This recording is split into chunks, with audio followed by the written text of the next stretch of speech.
Olá, muito boa noite para você. Polícia recupera 35 cabeças de gado furtadas no trevo de Romaria. Penas de envolvidos na morte de casal em Araxá somam 140 anos e pai de uma das vítimas acha justa a sentença, mas não perdoa a brutalidade dos criminosos. Homem perde braço ao fazer manutenção em máquina. Cirurgias são adiadas por falta de médico no Hemocentro. Mais de 14 mil mulheres devem morrer este ano vítimas de câncer de mama, aponta o INCA. Você vai saber como colocar a sua ideia em prática através do projeto Lemonade. Ações de governantes podem ser consultadas em novos sites. Fim da greve dos bancários provoca alívio entre os clientes. Mais de 60 testes são realizados no mutirão Direito de Ter Pai, em Patos de Minas. Destaques do NTV News que começa a partir de agora.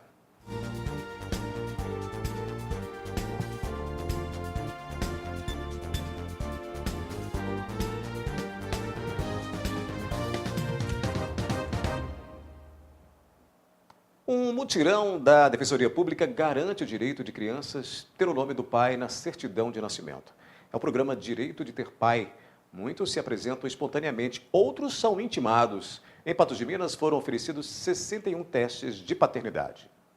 De acordo com a mãe Silene Mendes, Yasmin, de apenas 10 anos, sempre teve o sonho de saber quem é o seu pai. Ela perguntava bastante, cobrava bastante, aí eu resolvi. Silene e sua filha são uma das 61 famílias de Patos de Minas que se inscreveram para a 4ª edição do Mutirão Direito a Ter Pai. Com o mutirão, o sonho de ter o nome da figura paterna registrada na certidão de nascimento está mais perto de ser realizado. Além do reconhecimento da paternidade, a iniciativa promove a conscientização sobre a importância da aproximação entre pais e filhos. O principal objetivo é inscrever o nome do pai no registro da criança, né? Esse é um objetivo imediato. Mas também tem diversas consequências, principalmente na área jurídica, né? O filho, além de ter direito à pensão alimentícia, ele tem direito à herança, né? E também, principalmente, essa aproximação, a gente queria provocar essa aproximação entre filho e pai, essa convivência familiar, tão importante para a criança. O reconhecimento é realizado através de exame de DNA, com coleta feita por profissionais da área da saúde, tudo de forma gratuita. A mãe vem aqui, faz a inscrição, as inscrições foram até dia 30 de setembro, e a gente notifica o suposto pai. Né? E hoje, que é o dia do mutirão, o dia todo nós estamos fazendo aqui a coleta do material para o exame de DNA. Dando positivo, né, a gente chama as partes para tentar, né, ver se o pai quer fazer esse reconhecimento. Né? A gente tem o encaminhamento todo para o cartório, né, tudo de forma gratuita, a pessoa não tem despesa com nada. E a intenção nossa é que eles já saiam, né, no final com a certidão de nascimento já. O mutirão Direito a Ter Pai é realizado anualmente e, desde que foi criado, já atendeu mais de 20 mil pessoas em todo o estado. De acordo com a Defensora Pública, em Patos de Minas, mais de 300 famílias já passaram pelo processo de reconhecimento da paternidade oferecido pela Defensoria. Muitas famílias. No decorrer do ano, a gente continua, né, que sempre tem alguns exames ainda, né? Então, a gente continua fazendo os exames. Eu creio que mais de 300 a 400 famílias já foram atendidas pelo mutirão. Caso o reconhecimento de paternidade ou realização do exame de DNA não sejam feitos pelo motivo da ausência do pai inscrito no mutirão, cabe à Defensoria o reagendamento ou até mesmo a abertura de um processo de investigação. Se o suposto pai não comparecer, né, a gente pode até tentar reagendar esse exame, né? Em alguns casos eles foram justificados que não poderia, né, que não tinha condições de comparecer hoje, a gente pode reagendar esse exame aqui no decorrer até o fim do ano. E também, se ele resistir em realizar o exame, a gente pode ajuizar a ação de investigação de paternidade. De todo jeito, a gente vai tomar uma providência nesse sentido. A Polícia Militar registrou uma tentativa de homicídio na noite desta quinta-feira. Um homem de 56 anos foi baleado em um bar no bairro Sebastião Amorim. A Polícia Militar registrou na noite de ontem um assalto à mão armada, onde um homem acabou sendo baleado. Quem vai nos dar mais informações é o capitão Alexandre. Capitão, como é que vocês tiveram então conhecimento dessa ocorrência? Bom, a Polícia Militar foi acionada por volta de 22 horas e 43 minutos a comparecer na Avenida Afonso Queiroz, no bairro Sebastião Morim, onde, segundo informações, havia uma pessoa ferida, proveniente de disparo de arma de fogo. No local ficou constatado que chegaram 2 indivíduos para cometer um assalto, um deles armado com um pedaço de pau, parecido com um taco de beisebol, e o segundo indivíduo armado com um revólver. Tudo indica que seja um revólver calibre 22. Esses indivíduos chegaram para anunciar o assalto, havia algumas vítimas no local jogando baralho e informaram que não havia dinheiro. Em determinado momento, um dos autores tentou efetuar uma paulada na vítima, José Wilson, e ele se desvencilhou, não foi atingido com esse pedaço de pau e correu. No momento que ele correu, um dos autores efetuou um disparo com arma de fogo, vindo atingir as costas dessa vítima. Bom, José Wilson Nogueira, de 56 anos, é essa vítima. Qual que é o estado de saúde dele? Essa vítima ela foi socorrida para o hospital regional, pela equipe do SAMU. Ela permaneceu em estado grave, passou por cirurgia no bloco cirúrgico e ficou internada em estado grave. Como que está o trabalho da Polícia Militar para tentar localizar esse suspeito? Afinal, são 2 rapazes, Vocês já têm algumas informações, pistas sobre eles? Não, até o momento nós ainda não temos informações mais concretas, Só sabemos que são 2 indivíduos, morenos claros, baixos, aparentando entre 17 e 20 anos. Então a gente até pede às pessoas que, se souberem alguma informação que possa auxiliar a Polícia Militar, tanto a Polícia Militar quanto a Polícia Civil também, no trabalho de investigação, que repasse as informações para que a gente possa chegar nesses autores. Muito obrigada pelas informações, capitão. Jéssica Andrade, para jornalismo da NTV. A PM também foi acionada para atender uma ocorrência de furto. Um homem de 30 anos, suspeito de cometer o crime, foi preso. Além da tentativa de homicídio, a Polícia Militar também registrou uma ocorrência de furto na noite de ontem. Bom, capitão, explica pra gente como é que foi essa ocorrência, onde que foi? Bom, a Polícia Militar ela foi acionada a comparecer na rua José Luiz Ferreira, no bairro Novo Horizonte, onde, segundo denúncias, havia um indivíduo, uma pessoa tentando arrombar a porta desse estabelecimento comercial, que é um bar. Então, de imediato, as viaturas deslocaram para o local e detectaram que essa porta desse estabelecimento já se encontrava arrombada e que havia alguém no interior do comércio. Então, fizeram um cerco do local. Esse autor ele tentou evadir pelo telhado, por algumas residências próximas ali, mas com o cerco que foi montado pela Polícia Militar, ele foi capturado no quintal de uma residência vizinha, e foi constatado que ele já havia até retirado a gaveta de dinheiro do bar, havia danificado algumas garrafas que se encontravam quebradas, e além da própria porta do estabelecimento. Foi encontrado algum material com ele, arma? Não, foi só detectado que ele havia tentado retirar essa gaveta, já tinha retirado inclusive, mas com ele mesmo não foi localizado nada, de arma de fogo nem nada.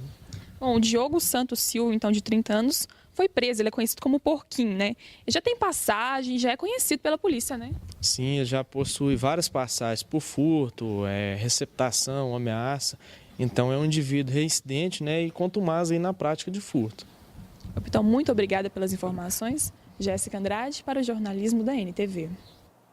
Depois do intervalo, você vai saber como colocar a sua ideia em prática através do projeto Lemonade. E ações de governantes podem ser consultadas em novos sites.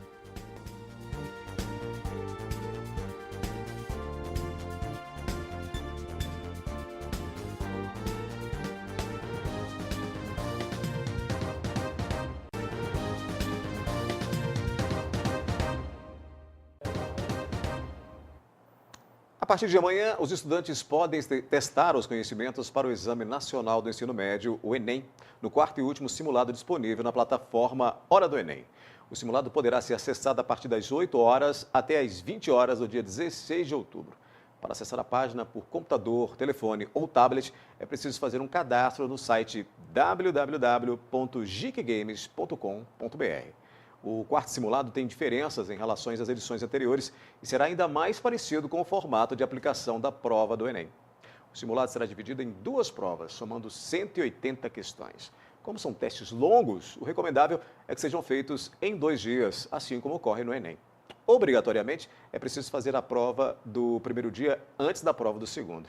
O Enem será aplicado nos dias 5 e 6 de novembro. A nota é usada na seleção para vagas em instituições públicas por meio do Sistema de Seleção Unificada, o SISU, e bolsas na educação superior privada por meio do programa Universidade para Todos, o ProUni.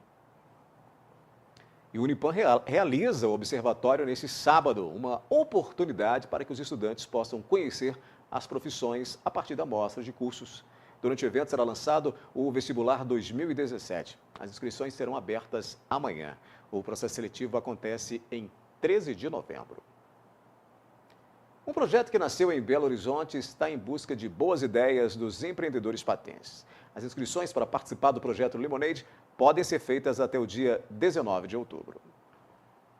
Lemonade é um projeto que apresenta metodologias eficazes para o desenvolvimento de startups.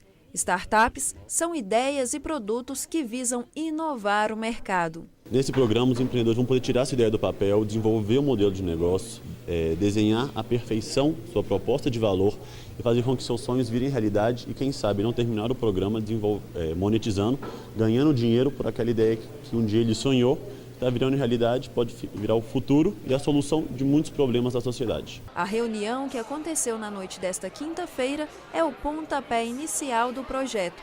O evento tem como intuito de apresentar startups, formar equipes e assim desenvolver os produtos baseado na metodologia do Lemonade. Esse é o primeiro passo para aquelas pessoas que querem fazer parte do programa. Não é obrigatório fazer parte do Meetup, mas percebemos aquelas equipes que fazem parte e conseguem encontrar suas equipes e receberem seus feedbacks, elas conseguem entrar com mais força no programa. O Lemonade é um projeto de Belo Horizonte e que está se expandindo para cidades do interior. O evento, que vem para motivar os alunos e toda a comunidade a desenvolver ideias empreendedoras, será realizado no Oceano, dentro do Unipan. Nós estamos em busca dos nossos casos de sucesso de Patos. Certeza que vamos achar excelentes times e estamos esperando todos vocês na inscrição, que vai até dia 19 de outubro, porque o programa ele começa dia 28. Vai dia 28, são 5 finais de semana consecutivos e vai até dia 27. Dessa forma, não prejudicamos o desenvolvimento acadêmico de nenhum dos participantes. É um programa aberto à comunidade de forma geral e ele visa exatamente isso, né?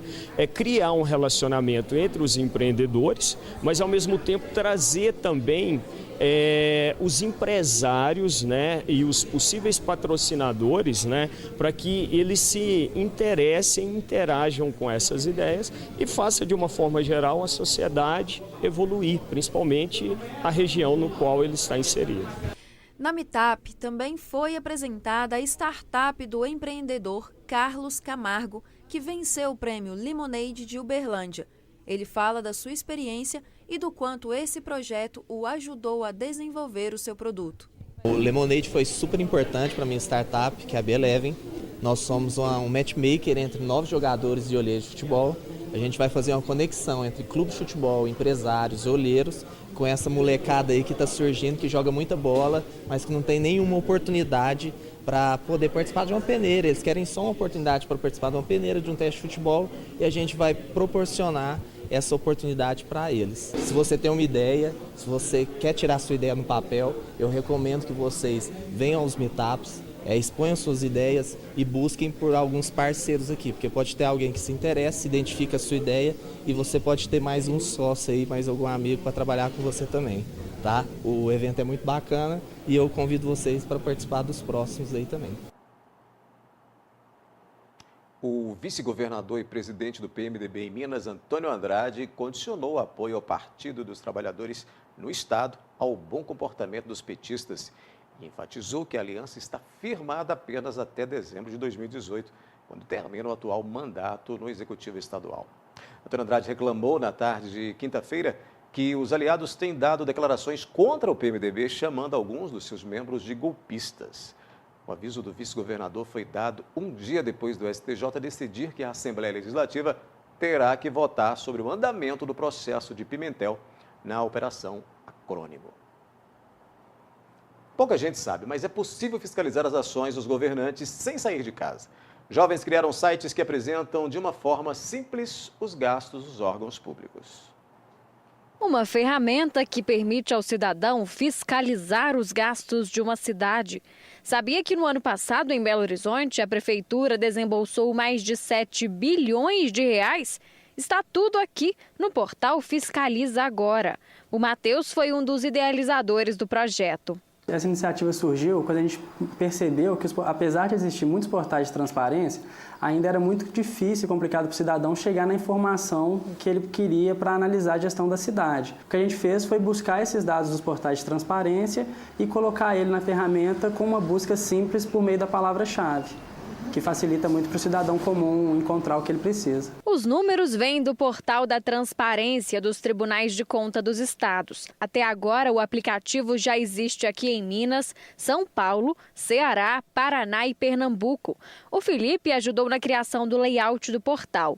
Segundo o designer, o maior desafio é tornar acessível informações muitas vezes complexas. Ela tem um visual muito colorido, cheio de ícones, são botões grandes, botões de fácil identificação. Conseguir fazer com que essa informação, que é um pouco chata, fique pelo menos divertida de você procurar ela.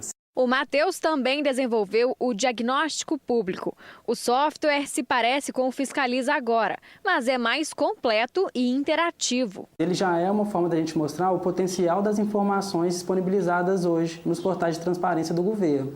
O que a gente faz é coletar elas também e apresentar de uma forma mais intuitiva, de uma forma mais visual, informações que antes ficam organizadas em tabelas, em planilhas, e você não consegue mensurar muita coisa.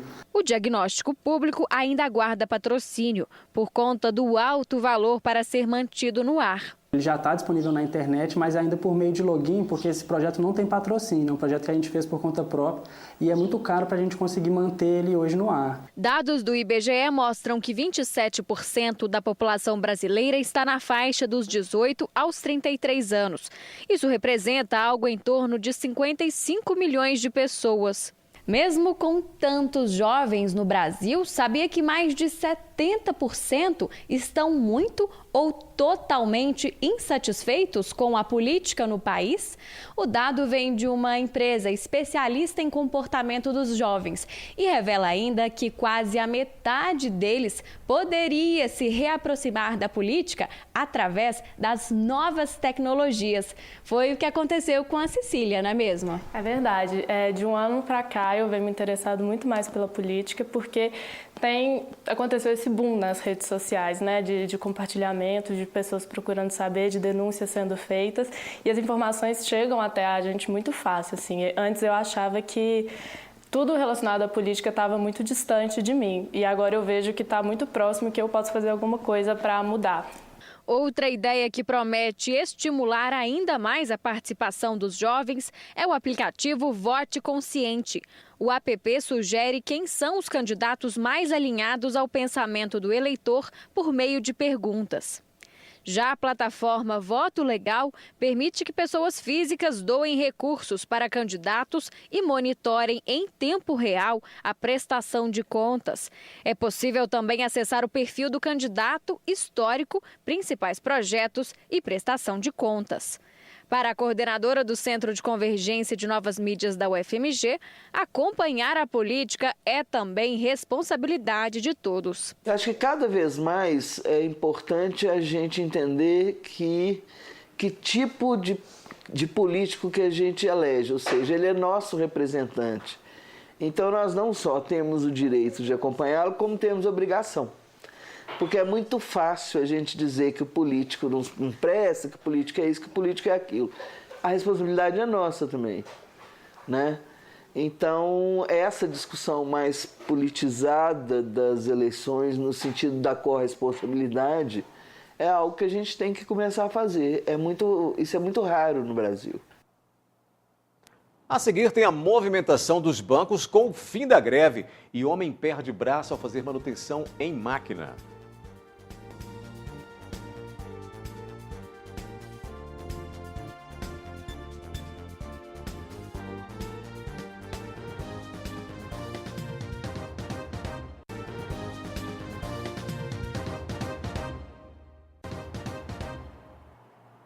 Depois de 31 dias, a greve dos bancários terminou e a sexta-feira foi de fila nos bancos.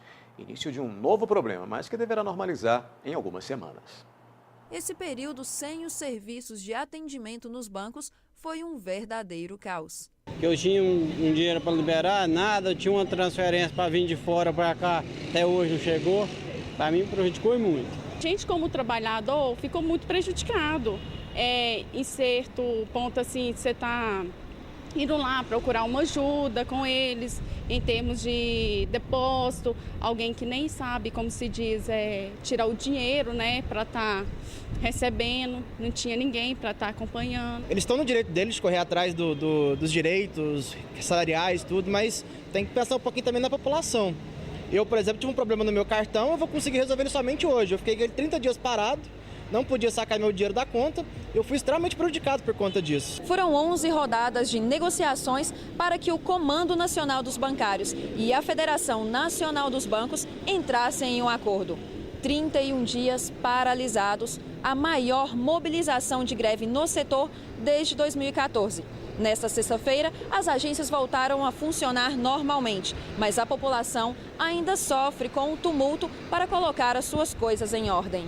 Hoje não tem nem jeito de entrar lá dentro, hein? Para pegar uma senha deve ter umas 200 pessoas. Agora a gente pode resolver os problemas que ficou para trás. O problema agora é a muvuca que está dentro do banco, né? Que é muita gente querendo resolver o problema de 30 dias atrás. Que esse retorno agora também vai trazer um transtorno para a população, até que todos os serviços sejam colocados, né, ao seu devido lugar, né, sejam atendida a população de forma razoável, paliativa. Então, nós entendemos que a greve é direito constitucional, mas também a população tem que ser olhada. Para aqueles que não se sentiram tão prejudicados, se mostram até solidários com os bancários que estavam buscando pelos seus direitos. A gente se sentiu um pouco desconfortável, porque nós precisávamos fazer alguns pagamentos, mas conseguimos fazer. Eu acho que no meu caso específico não foi tão alarmante assim. Esse país nosso, assim, tem de lutar pelas coisas, você não consegue não. Nesta sexta-feira, um homem de 53 anos perdeu o braço durante o trabalho. Ele fazia manutenção de uma máquina quando teve o membro dilacerado. Segundo os médicos, não foi possível fazer a reconstituição. As unidades do SAMU e Corpo de Bombeiros foram acionados logo pela manhã para atender um chamado em uma cooperativa de suínos, onde um homem teria perdido o braço enquanto fazia a manutenção em uma máquina. Ocorrência envolvendo a vítima de acidente de trabalho. Chegando no local, deparamos com a vítima. Estava consciente, apesar da situação, estava bem calmo. O mesmo se encontrava na plataforma a uns 5 metros de altura, estava fazendo manutenção de uma máquina e teve o membro superior direito amputado. A gente usou a empilhadeira da própria empresa para auxiliar, para descer a vítima de cima da plataforma até no chão. Mesmo foi imobilizado já em cima da plataforma. Chegando no chão, o médico do SAMU, junto com a unidade avançada, deram os primeiros socorros. Primeiro foi prestado atendimento à vítima, Antônio Wilson de Oliveira, de 53 anos, que foi encaminhado para o hospital regional. E, posteriormente, foi encaminhado o membro amputado. Primeiramente, a gente deu prioridade a encaminhar a vítima até o hospital regional.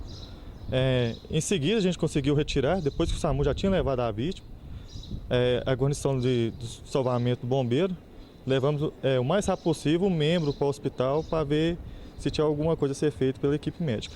Em todo instante, o senhor Antônio estava consciente. Ele não se queixava de dores, mas sentia uma pressão enorme onde perdeu o braço.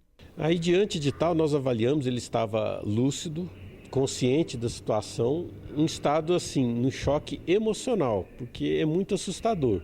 Ele sabia que tinha perdido o braço, mas ainda não tinha aceito muita ideia. E ele estava agitado pela situação. Durante a condução, a única coisa que ele se queixava era de uma forte pressão no braço. Não era bem uma dor, uma pressão intensa que incomodava muito. Mas isso é pelo esmagamento do nervo que ele teve. Mas ele foi estável, mantendo sempre uma saturação boa de oxigênio, mantendo o nível de consciência. O transporte foi tranquilo.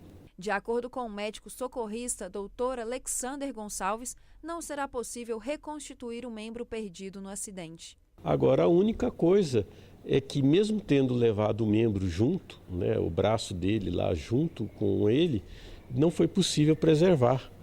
Primeiro, pela falta de uma unidade, né, de microcirurgia na região. E mesmo que tivesse, pelo tipo de esmagamento que ele teve no braço, seria praticamente impossível reconstruir esse membro. Este é o segundo acidente de trabalho que acontece nas últimas 2 semanas. Um índice preocupante que serve de alerta para os donos das empresas em oferecer mais segurança aos seus funcionários. Infelizmente, nós tivemos uma semana passada, que eu também presenciei, estive lá junto, né? E que também, infelizmente, com êxito letal, a pessoa morreu, caiu num fosso de elevador de uma obra. Então é o seguinte, sirva de alerta, né, aos empresários. Não adianta esperar a fiscalização do Ministério do Trabalho para tomar as atitudes. A gente tem sempre que procurar evitar o acidente, porque a perca de uma vida humana, ou no caso a perca de um membro, não tem indenização no mundo que possa compensar isso na vida da pessoa. Antônio Wilson continua internado no hospital regional e o quadro é estável.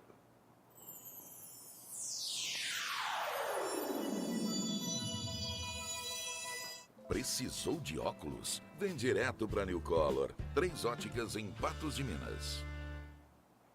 As noites e madrugadas devem ser frias na região, apesar do calor intenso durante o dia. Em Patos de Minas, a mínima do sábado, né? A mínima desse sábado pode chegar a 9 graus. Vamos aos detalhes. Tempo firme no sábado em Patos de Minas. O índice ultravioleta é extremo. A umidade relativa do ar pode chegar a 22%. A temperatura varia entre 9 e 28 graus. No sábado, em Lagamar, calorão. Mínima de 19 e máxima de 34. Em Varjão de Minas, a máxima pode chegar a 29 graus. Em Coromandel, os termômetros marcam entre 12 e 27 graus. Já em Presidente Olegário, a variação é de 10 a 27 graus. E em Serra do Salitre, mínima de 9 com máxima de 25. No domingo, em Patos de Minas, as temperaturas aumentam ligeiramente, com mínima de 12 e máxima de 30. Em Lagoa Formosa, a máxima também atinge 30 graus. Em Carmo do Paranaíba, variação de 14 a 28 graus. A máxima atinge 27 graus em São Gotardo. Em São Gonçalo do Abaeté, pode chover no domingo, com temperatura variando entre 17 e 32 graus. E em Guimarães também deve chover. A temperatura varia entre 16 e 31.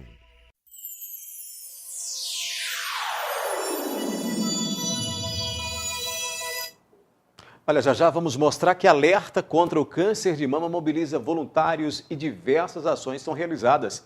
E cirurgias são adiadas por falta de médico no Hemocentro.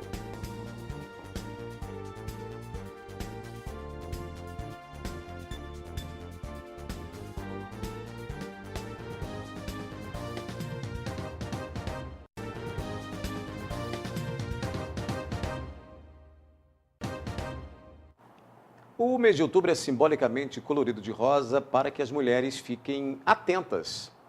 É que o câncer de mama não para de fazer novas vítimas. Só este ano, 58 mil novos casos serão registrados, mas, se diagnosticados precocemente, terão maiores chances de cura. O câncer de mama é o câncer que mais acomete as mulheres de todo o mundo. Por isso, foi criado o Outubro Rosa, com o intuito de conscientizar as mulheres sobre como prevenir a doença e também a realizar periodicamente o autoexame, que auxilia no diagnóstico precoce. O Outubro Rosa é uma iniciativa norte-americana de um movimento de conscientização a respeito do câncer de mama. Tem o objetivo de tornar a doença, né, de conhecimento e da população geral, de modo que as medidas de prevenção e rastreamento, né, diagnóstico precoce, fossem abordadas no meio, né, da comunidade científica e até da comunidade leiga. Existem 2 formas da doença surgir. Pode ser através de motivação genética ou de forma não relacionada, que não tem como prever. E em cada um desses casos, existe uma forma de prevenção. Por motivação genética, são diagnósticos mais raros, que equivale de 5 a 10% dos casos, como aconteceu com a atriz hollywoodiana Angelina Jolie, que optou por fazer a mastectomia, já que tinha histórico da doença na família. Normalmente tem uma história familiar que dá a dica para a gente indicar ou não esse exame. São pacientes que tiveram familiares em primeiro grau com câncer de mama, normalmente mãe, irmãs, principalmente em idade precoce, e que levanta a suspeita na família de haver essa mutação na família. Então, assim, seria o gancho para a gente desconfiar, suspeitar de um câncer motivado por alteração genética, mutação genética. Já na forma não relacionada, a prevenção é manter um hábito de vida saudável. A prevenção não passa assim pelo médico, é mais manter hábitos saudáveis de vida, controle do peso, porque o sobrepeso está relacionado ao aumento da incidência de câncer de mama. Então tem muitas pessoas que perguntam por que o câncer está aumentando tanto. A gente esquece que a nossa população está ficando cada vez mais sedentária, né? Os índices de obesidade vão aumentando. Então, se a obesidade está relacionada a uma maior produção hormonal, né, a um hiperestrogenismo, não beber, né, o hábito de beber está relacionado também ao aumento da incidência de câncer de mama. As taxas de mortalidade por câncer de mama no Brasil são bem elevadas. Isso se dá devido à doença ser diagnosticada em estágios avançados. Por isso, a importância do autoexame e da realização periódica da mamografia. Essa mamografia tem que ser feita para diagnosticar lesões em estágios iniciais, ou seja, lesões que ainda não são consideradas localmente avançadas, que teria todo o benefício de fazer um tratamento, né? Uma lesão diagnosticada em um estágio inicial, ela pode ser tratada com uma chance de cura muito maior, que é o que todo paciente quer, e, dependendo do estadio que for diagnosticado, às vezes com tratamentos muito menos causadores de sofrimento. Caso a doença seja diagnosticada tardiamente, a chance de cura cai consideravelmente, além de o tratamento ser muito mais agressivo. Além da chance de cura menor, o paciente pode precisar de cirurgia de, por exemplo, retirada completa da mama, né, que é a mastectomia radical, de fazer um procedimento de esvaziamento, que a gente chama de esvaziamento axilar, que é dissecar, né, os linfonodos da axila, onde a doença, que é sítio comum de disseminação da doença. Quimioterapia, que é um tratamento longo, né, causador de, no caso da maioria dos protocolos de câncer de mama, as quimioterapias levam à queda de cabelo, a queda completa dos cabelos, que no sexo feminino é uma coisa muito importante para a autoestima da paciente. A quimioterapia tem os potenciais riscos, né, de qualquer tratamento mais agressivo. A quimioterapia é um tratamento que às vezes coloca o paciente em risco e poderia, em alguns casos de diagnóstico precoce, ser evitada. Raquel descobriu a doença através do autoexame e foi isso que a ajudou a ter o diagnóstico precoce e passar com tranquilidade por todo o tratamento. Tive câncer aos 27 anos, né? Descoberto por mim mesmo, fazendo um autoexame, e foi tudo tranquilo, né? A ida ao médico, o tratamento em geral, né? Que é quimioterapia, radioterapia, fiz mastectomia antes e agora estou aqui. A Alessandra também passou pelo tratamento e, por descobrir a doença em um estágio mais avançado, acabou tendo metástase. Eu descobri o câncer trabalhando na pizzaria, porque eu trabalhava durante o dia de agente de saúde e à noite eu fui fazer um bico. E como eu pegava aqueles tabuleiros de pizza muito grande, aí o meu braço começou a inflamar, inchou todo o braço, inchou o peito.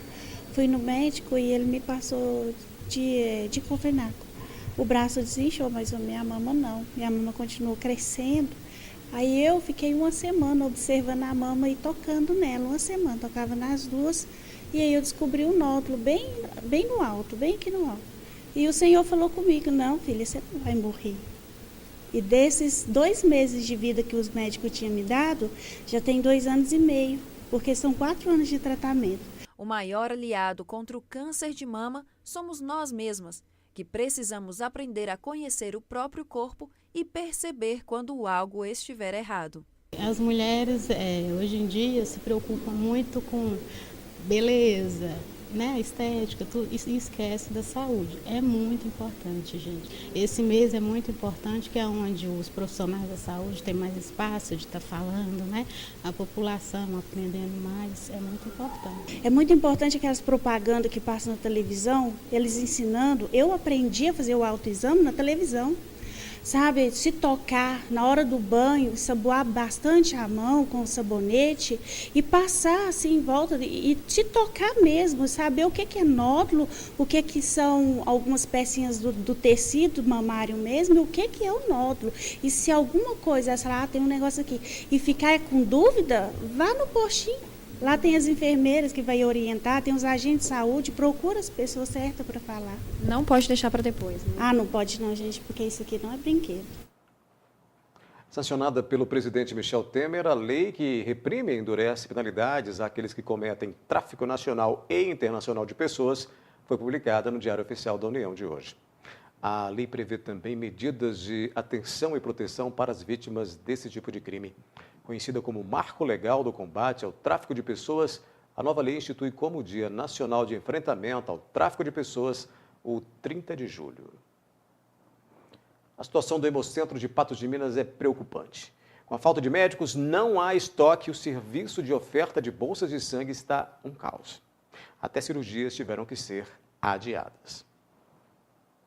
A paralisação das atividades do Hemocentro de Patos de Minas se deu devido à falta de profissionais médicos no quadro de servidores. Um profissional está de férias, um médico está de férias, né? O quadro ideal de profissionais médicos lá no Hemocentro são de 3 médicos e estava só com um, ele está de férias, então devido a uma portaria que existe exigindo a presença do médico, as atividades tiveram que ser suspensas temporariamente. A Superintendência Regional de Saúde, junto a outros órgãos públicos, vem tentando remanejar profissionais médicos da rede para prestar atendimento no Hemocentro e, assim, dar fim a esse transtorno.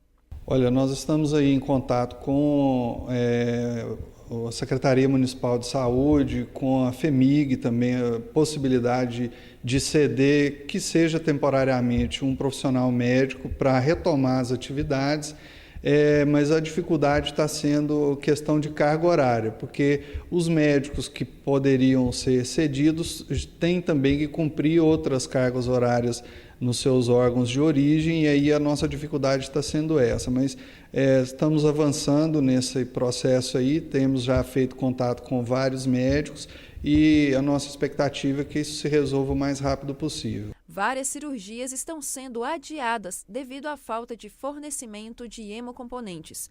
Este fornecimento só será realizado em casos de urgência. Em casos de urgência, o que a gente chama de cirurgias eletivas, né, aquelas programadas, elas estão suspensas. As questões de urgência, essas estão sendo garantidas, inclusive, se necessário, tendo o suporte do Hemocentro de Uberlândia para atender aqui Patos de Minas e a região. Toda essa situação vem gerando muitos transtornos nos hospitais da rede pública e privada, além dos gastos que são excessivos, já que é necessário buscar bolsas de sangue em Uberlândia quando há casos de urgência.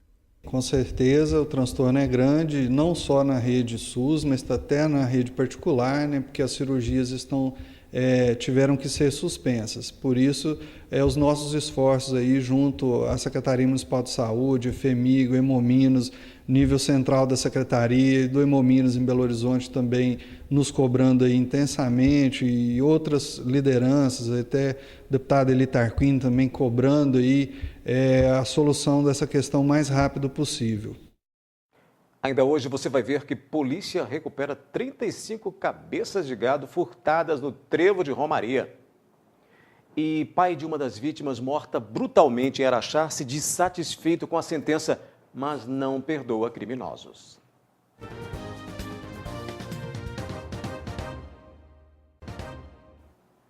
A Polícia Civil conseguiu recuperar 35 cabeças de gado no trevo de Romaria. A carga foi roubada no início da semana no distrito de Galena. O gado foi roubado na madrugada de terça para quarta-feira. O caminhão saiu de Patos de Minas com destino a um frigorífico em Araguari. Antes de chegar ao destino, no trevo de Romaria, o motorista foi rendido por homens armados que levaram o veículo e as 35 cabeças de gado. O caminhão foi abandonado próximo a Varjão de Minas. A Polícia Civil começou a investigar o caso e descobriu a chegada de animais em uma fazenda no distrito de Galena, município de Presidente Olegário. Os policiais foram até lá e desvendaram o crime. O proprietário da terra confessou que pegou os animais para receber uma dívida e que não sabia que eles eram roubados.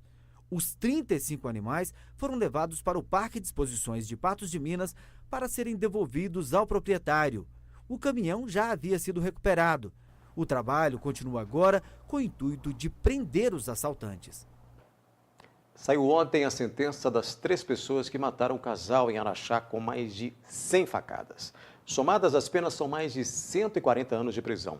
O pai de Igor Humberto Fonseca de Souza, de 26 anos, uma das vítimas, conta que o que sentiu com a decisão do juiz. Para ele, é difícil conviver com a perda e também difícil perdoar os assassinos. Em meio à dor e à revolta pela perda do filho e da nora, chega enfim um momento para o empresário Geraldo Humberto comemorar a decisão da justiça. 3 dos acusados de matar Igor Humberto Fonseca e a esposa dele, Rafaela de Luz, foram condenados a penas que, somadas, passam de 140 anos de prisão. Não vão trazer eles, que são 2 meninos queridos por nós, muito queridos pelos tios, pela mãe, pelo pai, irmãos, parentes, amigos, que o Igor era um menino muito doce, muito querido por todos. Então não vai trazer, mas tampa um pouco o nosso sofrimento, que a gente ficava sempre, até hoje, no sofrimento, mas dava sim para respirar mais um pouco aliviado. Igor e Rafaela foram assassinados em janeiro deste ano na cidade de Araxá. Eles foram torturados e tiveram dinheiro, joias e os presentes de casamento levados na própria caminhonete do casal. Foi levado um veículo, TVs e joias, e uma quantia que a gente não sabe precisar de dinheiro. Vingança foi no momento, lá volto a repetir, eles teriam se revoltado pelo fato da vítima ter reagido, ter tirado o revólver da mão deles e aí decidiram executar. As investigações levaram aos autores, que foram presos e apresentados pouco tempo depois. Os 2 adolescentes na cena do fato, inclusive participando ativamente da execução das vítimas, né? Esse foragido de forma como sendo o mentor, o principal articulador de tudo isso aí, é o que está foragido, foi o responsável, o grande responsável aí por tudo que aconteceu. E uma pessoa que tenta dizer que só indicou o local dos fatos. Seria o Igor. Tanto o Igor quanto o Vinícius indicam que só... O Igor fala que levou as pessoas até lá para praticarem o crime. O Vinícius diz apenas que indicou o local como sendo um local ideal para a prática do crime, uma vez que teria informações de dinheiro, alta quantia em valor. Os 3 autores maiores de idade foram condenados por latrocínio e corrupção de menores.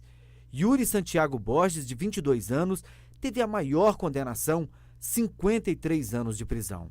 Igor Rafael de Paula Silva, de 18 anos, e Vinícius Henrique Machado Mata, de 20 anos, foram condenados a 44 anos de prisão cada um. Eu já, como se diz, pelo trabalho que estava fazendo em Araxá, o judiciário, eu tinha certeza, e todos nós familiares, tinha certeza que ia acontecer isso aí. Porque a gente vem acompanhando o processo dia a dia, sempre junto com eles, e o trabalho deles foi muito bem feito, eles fizeram as coisas muito dentro da lógica, que não tinha nem como escapulir isso aí que eles fizeram. O pai ainda sofre com a ausência do filho e não consegue perdoar os criminosos, 2 deles ex-funcionários de Igor. Não perdoo, não vou perdoar e vou até o fim com a mágoa. É muito grande. Demais, eu sofro muito, tanto do outro lado, eu sou separado, a família do outro lado da mãe sofre muito também, ela já tem problema cardíaco, você entendeu? Sei que está sofrendo, a irmã, as vós, minha mãe, então todo mundo sofre por isso aí. Não tem como só, amigos. Até hoje, tem amigos que você vai conversar, já é 2 choros, um de lá e outro de cá. Porque o Igor era querido, não sei se você chegou a conhecer, mas dentro de Araxá você fica bobo, você entendeu? Graças a Deus, ele deixou só coisas boas. Deixou uma neta, você entendeu? Uma coisa mais linda, estamos cuidando, estamos fazendo de tudo e vamos fazer, é lógico, tem que ver que é sangue do meu filho. Outras informações você pode acessar o site patujá.com.br. Obrigado pela companhia. O NTV News de hoje fica por aqui e volta amanhã às 19 horas em nova edição. Uma boa noite a todos e até lá.